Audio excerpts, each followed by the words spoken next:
Okay, admit everyone. Hello, everybody.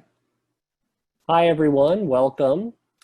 My name is Greg Leverati. I'm Associate Director of Alumni Relations at Baruch College. So great to have you all here with us this evening. We're really excited about this third part of our financial literacy workshop series we've been having with Alan Chen.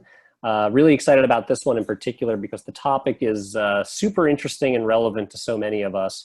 And I noticed that the response on social media seemed to indicate that this was a really interesting topic for so many.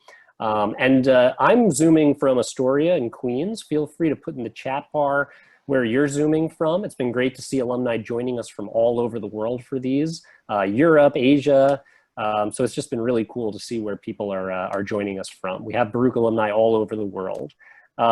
We encourage everyone to mute their microphones throughout this evening so we don't get any ambient noise. If you'd like to keep your camera on, you certainly can. We like to see people's smiling faces, but it's not a requirement. And if you have any questions throughout this presentation, make sure to put it in the chat bar. And Alan will be able to get to it throughout the presentation. He's really good at being able to answer questions mid-presentation. But if there's anything we miss, we'll also have time at the end to do some dedicated Q&A. So if we don't get to your question immediately, we will get to it eventually. That being said, I'd like to quickly introduce our speaker, Alan. A little bit about Alan. He's a software engineer by day who is deeply interested in financial literacy. He graduated in 2017, I believe, from Baruch. Yes. Yep. And he actually realized he had little knowledge of how to actually manage his own finances despite having a college degree. And that's not a knock on Baruch, that's just sort of how college goes. So he decided to change that. And so he's got a blog about financial literacy. He is not a financial planner by trade, so he is not, there's no ulterior motives to the advice he's sharing with us. He's not looking to drum up business or anything. He's just really interested in these types of topics. And today's topic is going to be super interesting as we talk about helping your parents retire, which is a really pressing topic for so many of us. So all that being said, I'd like to now give the floor to Alan. Alan? Thanks, Greg. I gotta say, if you're ever on a panel, you want Greg to introduce you. He kind of did all the heavy lifting for you. I'm just here to talk now. But yeah, welcome to Financial Literacy Workshop. I usually host these workshops on a monthly basis in the fall and spring semesters for students. But with Greg and partnership with the Alumni Association, I began giving them to alumni. So I hope to continue doing so if there's continues to be interest and whatnot.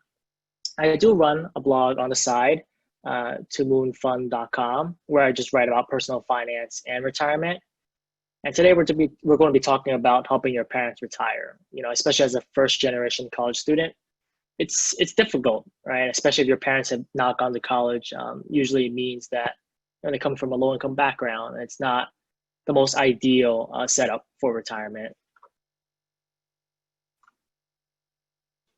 All right, so a little quick introduction, just add on to what Greg has already mentioned. Yes, I am a graduate of Baruch 2017, so very recent, but not too recent. I do come from a low-income background, so I never had a chance to learn about money, right? That can be difficult because most conversations that I had about money were basically, zero, right? You don't talk about something that wasn't around as a family, right? And coming from an immigrant background made it much more difficult. Because my parents didn't know what tools they can leverage, what financial tools they can leverage. And most of it was just saving money on their mattress for the most part, which isn't the smartest move, but it was something, right? And tell me if this sounds familiar to anyone in this room. My parents are counting on me to fund their retirement, right? If you are the retirement plan, you probably come from an immigrant family because that's the idea, right? They gave up everything so they can bring you here and then you can sort of fund their retirement. And I firmly believe that you should all have the opportunity to retire. And for some of us, that means retiring for yourself and also for your parents, which is not the easiest thing in the world. Now, disclaimer before I move on, as Greg mentioned, I am not financial advisor, and more importantly, I am not your financial advisor, right? Everyone's situation will differ, and your parents' situation will differ even more, right? So, please do your own comprehensive research I'm going to provide information, and you can choose to take steps from there to sort of understand if this is the right path for you. And as mentioned before, feel free to interrupt at any point. You can just leave your question in the chat. I'm monitoring it as I'm going through this presentation. So, if you have a question, ask as soon as you can, because if you get lost, it's hard to sort of catch up, right? So make sure that you ask the question if you have it, and I'm always happy to answer it. Now, one of the biggest things is going to be retirement savings, right? Do your parents have any money stashed away? And it could be stashed away in any form or format. Ideally, it's invested, right? Most of the time, it's probably not invested, because if you come from an immigrant family, they treat investing as sort of like gambling almost, and there's just a lack of financial literacy going around. So retirement savings can be tough. Now, retirement savings for Americans is also very bleak, right? If you just take out, not even counting just immigrants, not even counting people from low-income background, just Americans in general, it's not great, right? So the Federal Reserve did a study in 2016, and the study concluded that 59.3% of people ages 55 to 64 have retirement accounts, right? So these are your 401ks, these are your IRAs, any retirement account that is geared toward tax benefits, right? So if you don't have any of these accounts, they're not effectively saving for retirement, or they're not thinking about it at all. Right? And of these accounts, the median value is 120,000. Right? And this is one of those situations where the median value is better than the mean value, because as we know, America is a great wealth disparity. The high income make a lot of money compared to the low income. So if you choose the mean value and the average value, you drag up this number to a point where it doesn't make sense anymore. So if you really think about it, $120,000 is not a lot to live off of, right? $120,000 to support two elderly people for 20 to 30 years with no additional income, it's not very realistic, right? If you think about it, that's how we're really thinking about retirement, right? No more, you're not making any more money, and whatever money you have right now, it's going to support you until the end of your life, which is difficult, right? It's not ideal, right? Unless you move to a low cost of living area, and definitely not something that you can consider in New York City with this amount.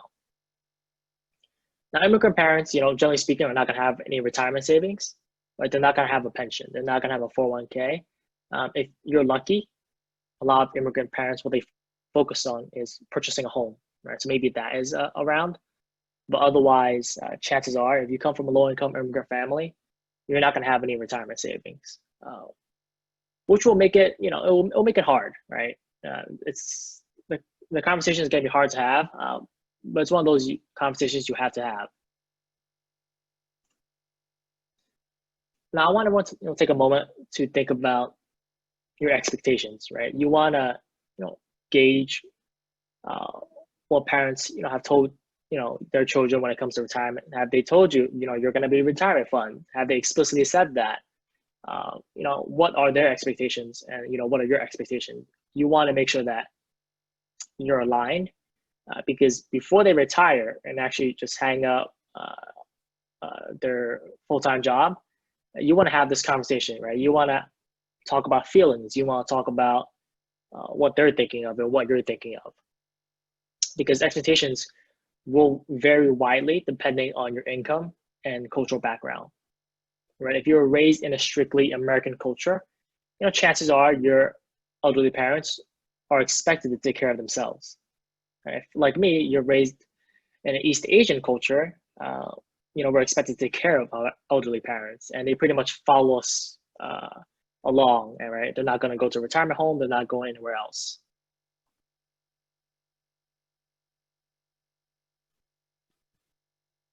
And now that it's important that once you have those conversations, you need to talk about what's realistic, right? Because retirement it's not cheap, it's not affordable, it's very expensive.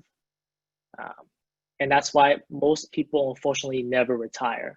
right? A lot of people will just keep working indefinitely. And there's a term for this, it's called the gray labor force. And ideally we don't want our parents to join that labor force because you reach a certain point where you can't work anymore, right? For health reasons, for mentality reasons, like there's a lot of barriers in place the longer that you continue to work. And it all depends on what you want to provide for your parents, right? How much do you want to support them, right? You want to think about what's a realistic standard of living, right? Do they expect to maintain the same standard of living? Do they expect to give a little, right? There are a lot of options out there, and it really comes down to what you and your parents are looking for and how we can financially prepare them, right? I know previously in my second workshop, in my workshop from last time, we talked about investing for retirement. Most of the time at this point, we've passed that window for investing, right? For wealth building, if you will. We're in a sort of wealth conservation mode where, whatever money they have, we need to make it stretch as long as possible. And that's not an easy thing to do. So the more financially prepared they are, the less you have to worry. And the only way you'll know is by talking, having a conversation. It's not easy, but you have to talk to them to figure out where everyone stands in that regard. Now, there are a few options here, and here are some of the options that we just want to explore and talk about, and the costs associated with these options. Right? You have to consider the fact that maybe your parents will not be completely independent when they reach an elderly age, and this can mean a few things, right? Either you have to take care of them, or you hire someone to do so. Right? One of the options is to have in-home care. This is where an aide, basically not a nurse per se, but sort of like a helper, not housekeeper, but someone who can sort of take care of daily tasks, chores for them, will basically visit the home, and they will support them. They'll help them, cook, clean, all these like basic necessities that they maybe not be able to do. But they're not, they're not a health professional. They're not they're not certified in any manner in that regard. The average yearly cost of someone who, a home aide, in-home aid is $52,000 and $52,620, right? That's not a lot of money. And for some of us, that's an entire yearly paycheck before taxes. Clearly, it's not the most affordable option. And this cost obviously will vary from state to city. But, if they're looking to retire in New York City, let's assume this is a pretty good number, right? Even if it's an average, it's a pretty, I would say, accurate number to reflect this. If you are curious about more information, you can check out the Genworth Financial Cost of Care. I have the link here in the slides, which will be shared. And basically what they do is they have like a nice little map of the US, and they also have an average cost for each of these states, depending on what type of care you might be looking for your parents. I think one of the biggest things here is that it's, this profession and this industry is not regulated by the government, and there are cases of elder abuse. So, you just want to take this with a grain of salt, right? In-home care might be the right choice for our parents, depending on their needs. But there are, the negatives of cost and regulation associated with this. Now, another option that parallels in-home care is assisted living. Right? This is where your elderly parents will actually move into a senior home where there's a staff that's responsible for their daily needs. Right? On average, this can come out to $48,612. Same place we get the data from Genworth. They do a great study on this. It's not significantly less than in-home care, but it is less just because they're able to get a lot of people in the same place to provide for that. And the biggest difference is location, right? And the amount of support that's provided to our parents, right? So they're not living with us anymore. They don't have a choice in terms of like living near a home that they may have purchased themselves. And the trade-off, it's also not regulated by the government, so elder abuse can happen. Unfortunately, these options are not great. But realistically speaking, both of these options are options that Americans actually usually go with, right? Usually, Americans will place their parents in assisted living or in home care, just because it's culturally acceptable. That may not be true for immigrant families. Now, we have to confront the very real option of being the retirement plan. And what does this mean, right? This means you have to financially support your parents. This means that you have to provide housing for your parents. And it's not ideal because you're trying to live your own life, but you also have to sort of take care of your parents. And if you have children as well, you have to take care of multiple generations of families, which is difficult, right? And it really comes down to what's expected, right? How much are your parents expected to maintain their independence, right? How much resources do they have? But hands down, this is going to be the most economic choice, right? Just judging by the cost associated with everything. If you are able to put all your family members in the same household, costs will go down. And really have to consider the lack of savings for retirement and all of this. Statistically speaking, our parents are not going to have enough saved for retirement. You can ask them, and you should ask them to figure out that number. But be prepared to expect not great news, right? It's good to have the conversation early, and you don't want to leave anything to assumptions because that's how you become ill-prepared, right? You want to have the money ready, and you want to have the retirement talk with your parents. Like, what is their plan? Now let's talk about a few things that we can do to support them. Right. The remainder of this presentation will focus on government welfare programs that are designed to help those in low income, but also happen to apply to retirement as well. Right. If your parents are not going to have a lot saved for retirement, they're going to fall under the low income bracket, which sort of works out for us because then they qualify for low income programs. Now, most of us, when you enter the workforce, you're going to be entering the middle income or the high income paying jobs. Right, this is going to be fantastic for you because it sets you up for success. Right, you can only go up from there in terms of wealth creation. And some of you may be thinking, hey, I want to merge my parents' finances with mine. Right? I want to claim them as a dependent when I file my taxes. That would be not the greatest idea, not a wise idea, because the American welfare system is set up to support independent elderly parents, not dependent elderly parents.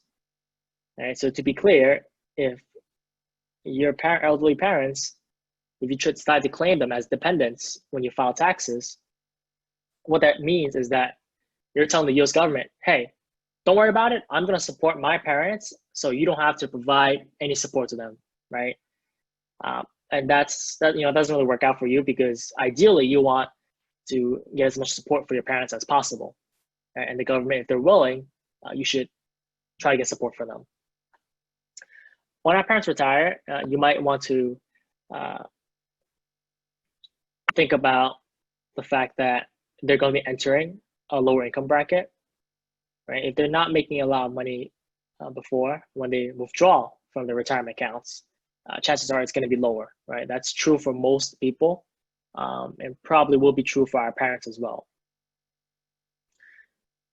So here are a few of the programs that we want to just pay attention to, and I'm going to dive into more detail as we go along. But New York State, they participate in the SNAP program, which is basically a state program that helps provide food for low-income families, including elderly families. And there's New York City. Thankfully, they participate in subsidized housing, right, which is a city program to help low-income families find affordable housing. Right, New York City is crazy expensive, right? I don't need to tell you that. You know that. You're basically paying for a box, and you're paying a lot of money for a box. Even families who make more than average compared to the rest of America have trouble paying rent. So sometimes they live paycheck to paycheck, even if they're considered wealthy in other cities. So subsidized housing is something that we should all take advantage of, if possible. I think the best example of this sort of low-income program is going to be Medicaid, right? Health insurance, we know is crazy, but luckily for us, it's subsidized. Either Medicaid is subsidized health insurance at a $0 cost or a very low monthly premium, right? So we know that medical costs can be extremely high, and for your parents who are entering elderly age, their medical costs are continue to be high or go even higher, right? Just because as you get older, you're going to experience more health related issues, and if you make too much money, you're going to end up having to pay for health insurance and any medical costs associated with that. Medicaid can really assist there. Now let's talk about SNAP, right? Let's dig into a few numbers because that's what really matters here. SNAP stands for the Supplemental Nutrition Assistance Program. And basically it can only be used to purchase bread, fruits, vegetables, meat, fish, and poultry, and dairy. Right, so basically, the essentials you need to have a healthy meal and cook a healthy meal. So basically, really all you need to basically survive. When you visit a supermarket, you usually see on the front door or on a window somewhere advertising if the business accepts SNAP or not. Right, and most of them they do for the most part. And I think it's a wonderful program that really does its part to help low-income families pay for food. Now, all these numbers that I've listed here are for a family of 2 elderly persons, right? So you could potentially get up to $355 per month to help purchase food, right? Given the limitations of what you can purchase and where you can purchase it. And this is great because it does help to pay for grocery. $355 is a lot of money for food, right? Maybe your parents spend more, maybe you spend more per month, but you can't deny that it will be helpful to have the $355 rather than not, right?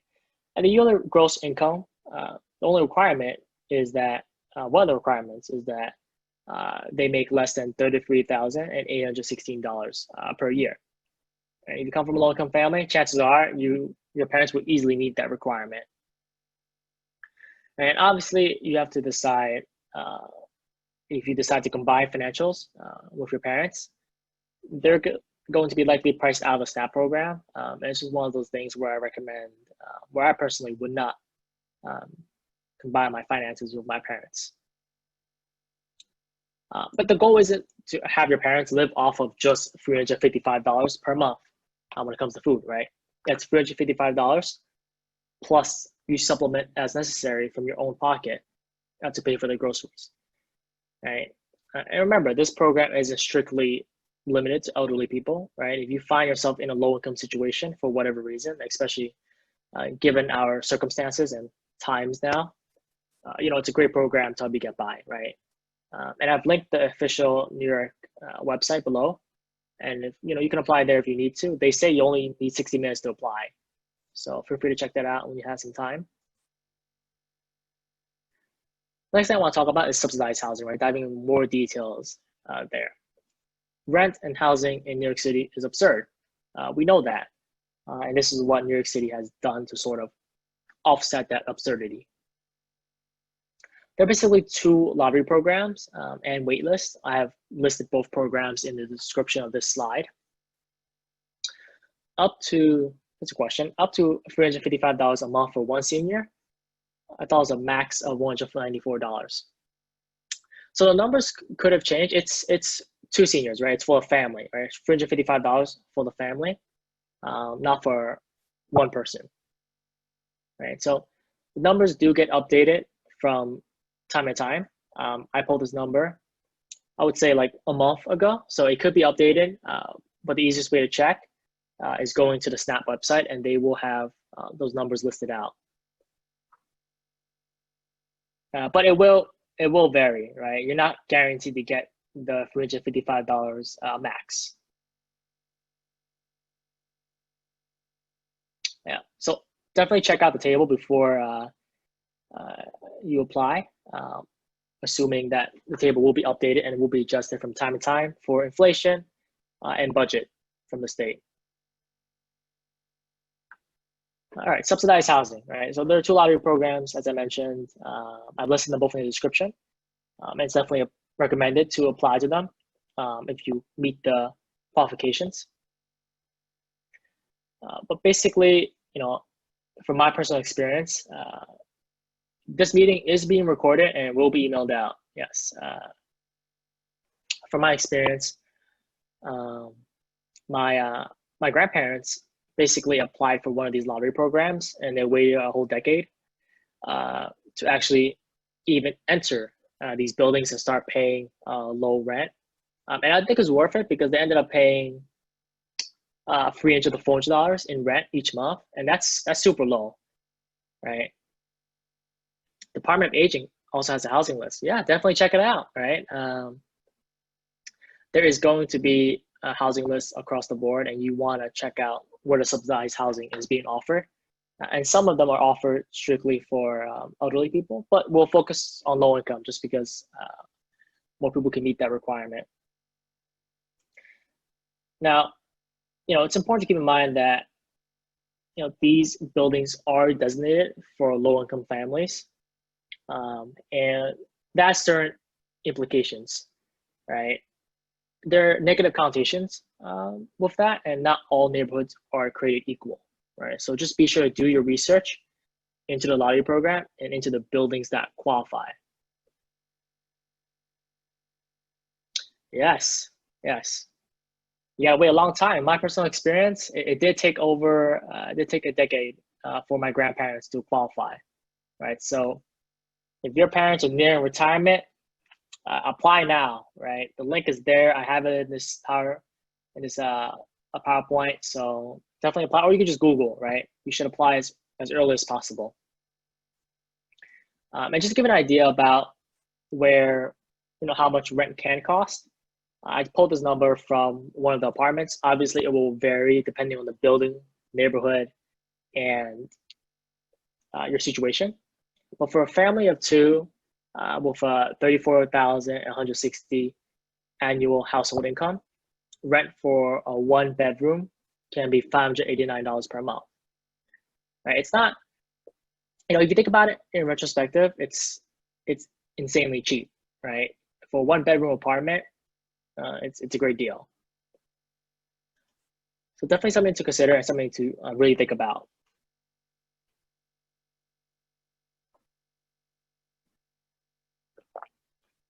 Before I mentioned Medicaid, but there's another very similar sounding health insurance program called Medicare. Now, Medicare is for health insurance for the elderly, right? Approved. You're missing a lot of requirements. There are asset limitation requirements to be approved for Medicaid, as well as income. Yes, there are other limitations associated with it. So definitely, you should definitely do research. My list of requirements is not finite. There's going to be a lot more requirements than what I've listed. You should definitely investigate if your parents satisfy assets, income, and all those requirements listed there. But Medicare is going to be different from Medicaid. It's specifically designed for people reaching retirement age, specifically 65. Right, so this is a program that you basically pay taxes over a 10-year period to qualify for. Right, and it's very important because one trip to the hospital can sort of wipe away all of your savings, right? And you want to avoid the situation as much as you can. And the U.S. healthcare system is sort of designed to saddle us with medical debt, and it's something we should definitely try to avoid and try to prepare for. So Medicare is health insurance for people who are 65 and older or under 65 with certain disabilities. Right? What are Medicare supplemental plans? So Medicare supplemental plans, I don't think I have enough expertise to speak on that. in terms of like supplemental plans.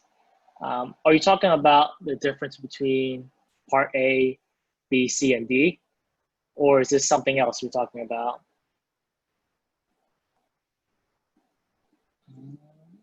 But while we wait on that, something else. Okay, so I'm not too clear on that. But Medicare, I do know, does have, you can qualify for some sort of low income credit. Ah, yes, ARP offers them. Interesting. Okay, definitely something to investigate into then. Medicare is the idea behind Medicare supplemental plans to sort of offset the cost of Medicare?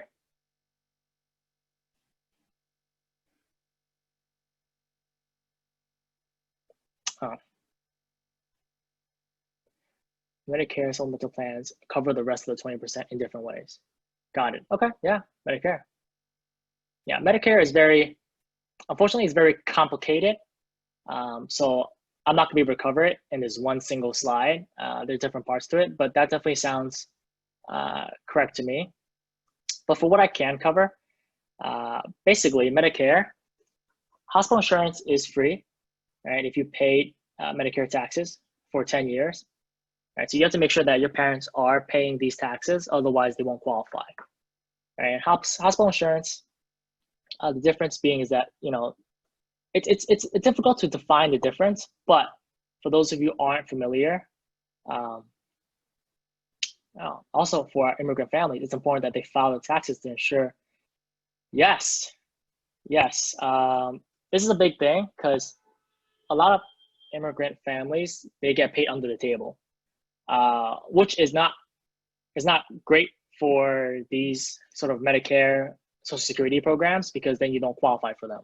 Right? So one of the requirements to have Medicare is to file your taxes for 10 years, a minimum. So something to keep in mind when you're searching if your parents qualify or not. But basically, the difference between hospital insurance and medical insurance is that medical insurance includes preventative services, such as, you know, flu. But in my opinion, it's very important to have sort of these preventative services. Unfortunately, Medicare does not cover that. It does have medical insurance. You have to pay a monthly premium for it, and that's sort of like a mixture of private companies coming in to supplement that need, right? So it is an additional cost that you need to be aware of. If my parents currently have Medicaid, do they automatically qualify for Medicare when they turn 65? Depends on their immigration status and if they're eligible to become residents and citizens. Yes, you're right. So if just because you qualify for Medicaid does not mean you qualify for Medicare. Or remember, one of the requirements is they have to have paid Medicare taxes for 10 years. Right, so you really need to do your research if they qualify or not. Unfortunately, it's not like a straight shoe-in if they do already have Medicaid. And it doesn't mean, if you have Medicaid, it doesn't mean you can't get Medicare. So it's really something you have to sort of dig into in terms of that specific situation for your parents.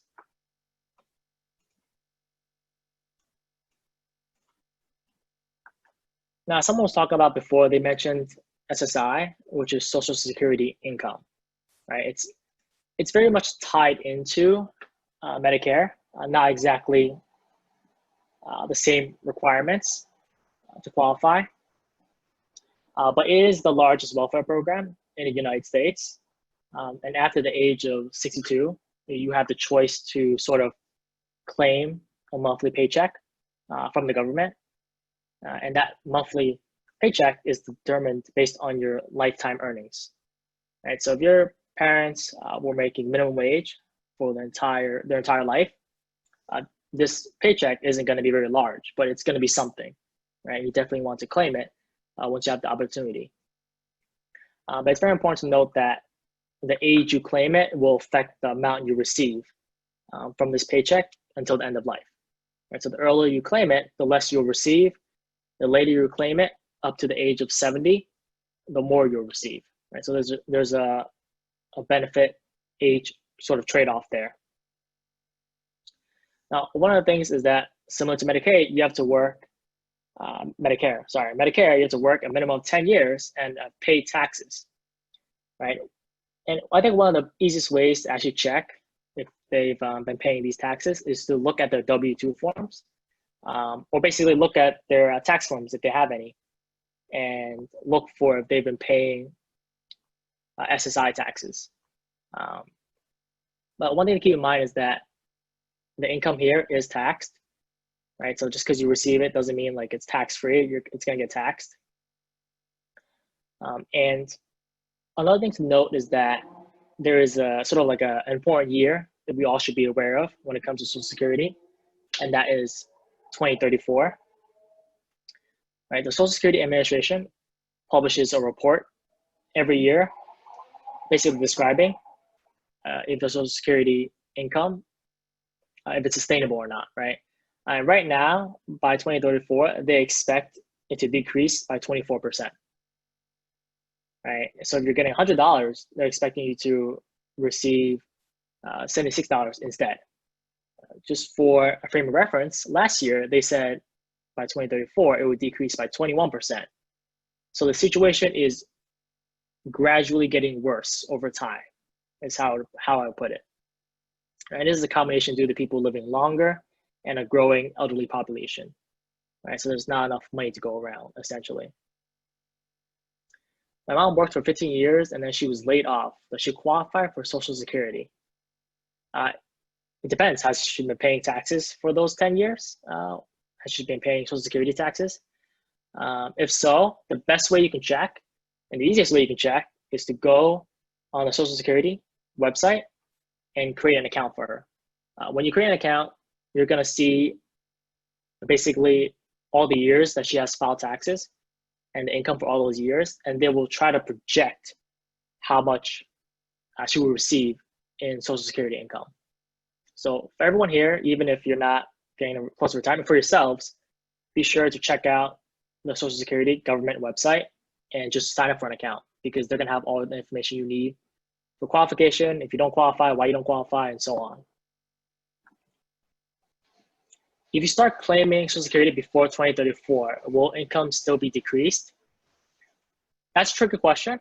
I haven't seen anywhere that it would be decreased, but this is one of those situations where you want to assume that it will be decreased rather than it won't be, because everyone's expecting that the administration and the Senate, just our political sphere, they were going to do something about this at some point. We don't know when, but it is something that's raised every year, right? So it's important. If it was me, I would assume that it's going to be decreased. Is it available to low-income individuals who's never worked and who haven't paid taxes? Is it different from Social Security, which is available to workers who have paid taxes and accumulated work credits? Oh, interesting. Okay, so that's something I didn't know about. For low-income individuals who's never worked or who haven't paid taxes, it's definitely something to look into. I didn't know it was actually available to people who haven't worked and didn't qualify. I wanted to get paid less, actually, if they haven't worked and don't qualify for Social Security. Okay, definitely something to look into.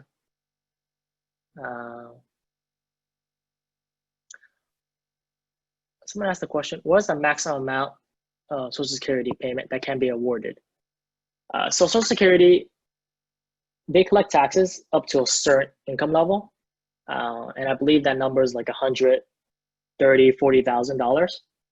And then beyond that, it's not taxed. Any amount you make beyond that is not taxed. So there's a cap on the payment based on the amount of money that you can be taxed over the lifetime. So there is upper limit. I'm not sure what the exact upper limit is, but it does exist. But you have to make a lot of money to even reach the upper limit.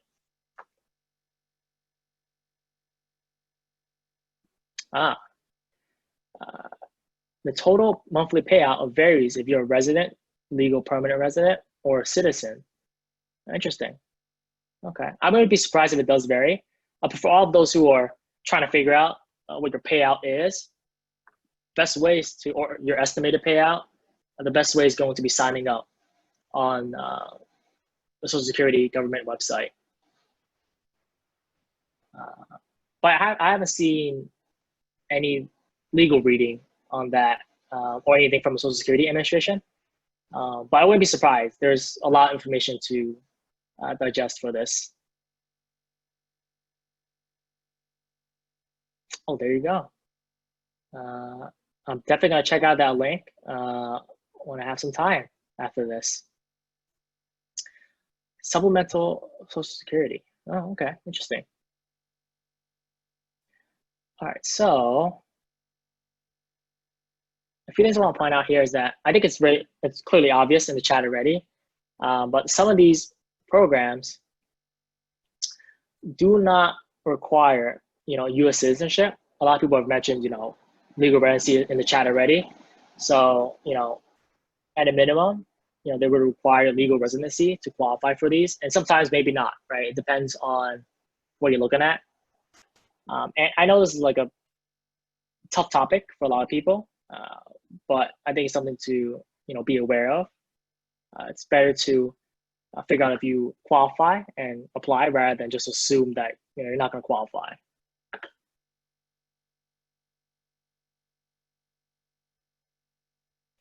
All right, so additional resources, because I've definitely not captured everything in this PowerPoint, as a lot of people point out in the chat. There's a lot of other things to think about in addition to this. And here are some of the resources that I want to talk about. I already mentioned the Social Security website, so it's not listed here, but you should definitely check that out when you have an opportunity. It's also good to check out the Patriot Act if you haven't checked out why we can't retire. It's going to talk about structurally what's wrong with the retirement system and why it's so difficult to retire. It won't necessarily provide you steps to sort of like assist you with applying for programs, figure out where you're going from there, but it'll give you an idea about why we got to the situation. If you're curious to hear more about Social Security and how it's being reduced at 2034, you can check out that link for a blog post, and there's some more information about health insurance on the third link. And definitely check out Medicare.gov. As people mentioned, there's a lot of other requirements. It's not a simple process by any means. It's very complicated. There's many facets to it, and there's a certain time limit in terms of when you should apply to it when it comes to like ideally paying as minimal as possible. All right. So another thing is, I do offer free 30-minute chats when it comes to talking about your financial situation and just answering questions. And I think it's very important to acknowledge that, I am not a financial advisor. So, my goal is to teach you how to find the information you need, not to answer all of your questions because, it's going to change from year to year and sort of adjust as needed. So it's always important that you check out websites from the government, right? See if you qualify, see what kind of benefits you have access and you're allowed to receive, right? But you can schedule a session with this link from Tiny URL if you're interested, or check out my blog for that.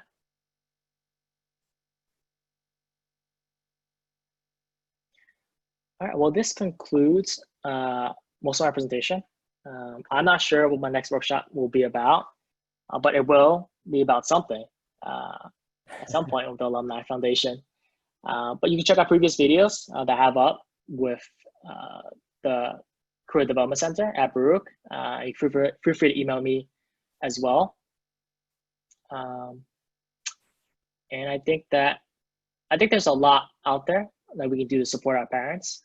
Unfortunately, it's not clear and it's not in a single place. It's a lot of digging around and just looking for information that does exist but may not be clear. Yeah, I'm definitely gonna check out all the links that people share here. Yeah, I've shared in the chat also that the link to the playlist of other videos that Alan has done for the Star Career Development Center, which are interesting about personal finance. And Alan, like he said, we definitely want to do some more financial literacy themed workshops in the fall. So when I follow up with after this event, I'll share not only the video from the recording of this session, as well as the previous two, but I'll also invite you to share your ideas for any other topics you'd like to hear us talk about later in the fall, because we definitely want to do more of these and appreciate Alan taking the time to chat with us about this. Something that I think we all learned about, or something that we all understand about these topics, is that they are really complicated and sometimes needlessly complicated, with all these different websites to check out and things like that. So we're all sort of using one another as a knowledge base, which is really interesting. You know, I do have if anyone has some more questions, we do have some time to take a few more, so feel free to put those questions in the chat. I had a question for you, Alan, that sort of builds off some of what you were talking about. You mentioned, you know, how you oftentimes you will be asked to supplement income for your parents, like, for example, with groceries, when you were saying you could get the SNAP benefits, and then you might subsidize for your parents out of your own pocket. Do you have any best practices for how you can juggle your own finances? And maybe this is kind of going back to the last session about your own personal retirement, but do you have any best practices for how to manage saving for yourself as well as saving up for that supplemental income to help your parents? I think a big part of it is, you know, figuring out where your parents come from, and figuring out if you're in a good financial situation yourself. You can't help your parents if you're not set up for success for yourself, right? I think a big part of it is knowing that how your parents spend, right? I think that's why it's also important to have those realistic conversations about money. It's a very uncomfortable topic, and no one wants to have them. And I'm sure there's like a lot of arguments around them, but they need to be had, sort of figure out what's realistic, right? How much are you willing to sort of supplement, right? At the end of the day, you know, your parents are adults. You want what's best for them, but you can't let their financial situation sort of control your life, right? Got a few questions here. How old should your parents be before saving for their retirement? They should be, you know, in their 20s, ideally, right? But unfortunately, that's not always the case, right? If they start now, then what's the percentages we should be putting away to save up for them? Basically, you're asking like a very straightforward investment question. I think it's important to look for if they have access to retirement-based accounts. As we've seen before, most Americans, or a good 50% of Americans roughly, have access to retirement accounts. So figure out if they have access to a 401k, figure out if they have an IRA, and then what investments you can sort of put away. But you know, if they're 10 to 20 years away from retirement, it doesn't hurt to invest, and you should invest. Even if they're 5 years away, like it's always a good idea to invest when you can, just because that's how you generate wealth. When it comes to what percentage you should be putting away, you know, that's where you have the conversations with your parents, right? Figure out how much they need and then work backwards from there, right? Because if you don't know how much they need in retirement, like, do they have any health issues? Do they need, the sky's the limit, right? Or do they need a certain amount? Because not only do you have to figure out what they need for retirement, but you have to figure out your own financial life as well. And a lot of investment firms, they suggest, hey, you know, you want to put in 15% every year for retirement, right? These are basically pie in the sky numbers with no realistic research behind them. It's just, you know, put in this amount so that we can make some money off of you because you have money with our firm, right? You want to figure out how much money they need in retirement and work backwards from there. And there's a lot of investment calculators online available to you. Just enter in the final amount you need and work backwards from there. As our parents approach retirement, should they change investment strategies if they have hard cash saved? Yes, hard cash saved versus investments in a brokerage account. Yes, they should change their strategy. They should put money into a retirement account, not just a brokerage account of like any brokerage account, because there are tax benefits associated with retirement accounts. They should try opening up an IRA if they qualify, individual retirement account, because you get taxed once there versus a brokerage account where you get taxed twice, right? You get taxed once when you get paid your wages, and you get taxed a second time based on the gains that you make from that account. And in terms of investment strategies, it's hard to recommend a single investment strategy. So I can tell you what I would do. You try to be risky because you still have to grow the assets, but you have to be conservative because your parents are going to retire soon. So it's about striking that balance. In terms of research, what I found is if you do 75% in the S&P 500 or just like stocks or mutual funds, right, not individual stocks, and then 25% in bonds, that's what is usually recommended over a long period of time. If you're interested in reading more, check out the Trinity study from Trinity University. There's a whole Wikipedia page about it. There's a whole set of research surrounding that about making your retirement investments last for as long as possible without running out of money. Do you have any resources for those with parents that plan on retiring in their country of origin but had their career in the US? Any tax considerations? All right, I'm gonna say here that is outside of my expertise. That's a rough one. This is one where you might want to hire an accountant that might specialize in sort of the U.S. and the country of origin. I'm sure there are tax considerations, right? These countries are always hunting for taxes, and I would be surprised unless they're retiring to a very, very wealthy country that does not take taxes. Otherwise, there probably are tax considerations. There almost always is. So finding an accountant that specializes in both of those would be the best options. Any thoughts on long-term care insurance? Since they're retiring in the country of origin, that's more difficult to answer, right? Does their country of origin offer free health insurance? Right? If so, and they qualify, maybe that's not something you have to worry about at all, right? If it doesn't, then you have more open questions to think about.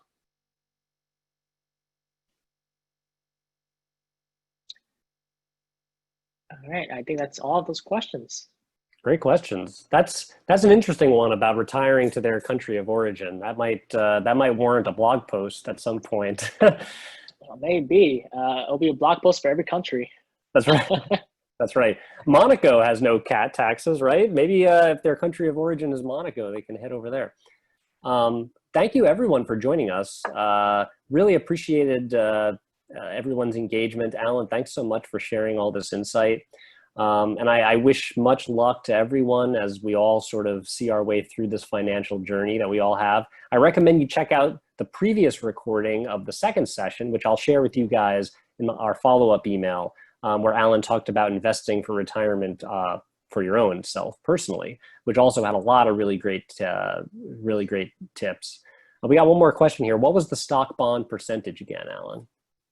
It was 75% stock and 25% bond. But let me do you one better. Let me paste you in the study from where I pulled these numbers from. Give me a second here. That'd be great. Here's the Wikipedia link, but you can find the original study by sort of backtracing from here. But the goal of this study was to answer the one question of, over a 30-year period, if I make no more additional income, what type of investments should I have so that by the end of those 30 years, I will not reach $0, which is the goal for your parents, essentially, right? Maybe they'll live there longer than 30 years, but it's a pretty good benchmark, I would say, when it comes to investing. Yeah, and everybody, as Alan said, a lot of numbers that people give for what percentage should you be, investing in this, is a lot of it is a bit pie in the sky. Everyone's unique situation warrants different numbers. And as Alan mentioned, you can schedule a free chat with Alan on his website, where you can just chat for 30 minutes about some financial questions you might have, and he can share some advice or his insight. I know a number of alumni have done that in the last few weeks, so feel free to check that out. Subscribe to his blog, really interesting posts. And again, if you have any ideas for topics you'd like to see us cover in the fall, please let us know, because we definitely want to provide more content that's tailored to exactly what you guys are looking for. And we can make sure that we do the research to have as much resources to provide you with as possible. So definitely let us know so we can plan for the fall. That being said, a session on macroeconomics. There we go. Macroeconomics. The answer is who knows? It's random, right? No, I'm kidding. But I'm sure there's more information about macroeconomics. But I'll be sure to take a look into that. Oh, we had another question. question. One last question here. What if a parent was supported by the son of some years ago while in the U.S. and the parent didn't work for paid taxes in the U.S.? Is that parent still eligible for SSI or Social Security? Based on what people are saying, it seems like Social Security is something to definitely not Social Security, supplemental security income is something to look into. And I believe a link was shared by someone in the chat, so be sure to check out that link if they qualify for or not. I don't know enough about it at this very moment, but if you give me a week, I will learn everything I need to know about this supplemental income. But they might qualify for that. So check out the link, and you should be able to find more information. It comes straight from the Social Security Administration website. And just to answer another question, we will share the recording afterwards, and we'll also share the recordings from our previous sessions as well, so you can get the full trilogy of events. And I also shared in the chat a link to Alan's playlist with the Starker Development Center, where he has a number of other videos about financial literacy. And I can share that again in just a moment. Let's see here. There you go. Oh, his life insurance. All suggestions. Life insurance necessary. Man, you guys are touching all the very touchy topics for a lot of people in financial advisement. It's just like a touch and go, with these topics. But yeah, it's definitely something that we should talk about. And my opinions on it, which is not always the right opinion, but it is an opinion, if anything. Yeah, that's an interesting one, and we will definitely poll people for some other ideas that you might have for other topics. And we're looking forward to doing more of these workshops in the fall. So thank you again to everybody who joined us. Thank you, Alan. I hope you all have a great rest of your summer. We hope to see you at more webinars soon. And just thanks so much for your engagement and for joining us. I'll follow up shortly. And Alan, any final words? I would say definitely stay safe during these, strange times, and keep studying financial literacy. Clearly, a lot of people in the chat are, which is a good thing, and happy to see that. And good luck to everyone, right? Hopefully your parents can retire successfully, and it's not too much of a struggle on that end. Thank you very much, Alan. Thank you, everyone. Hope you have a great rest of your evening, and I hope to see you all soon. Take care.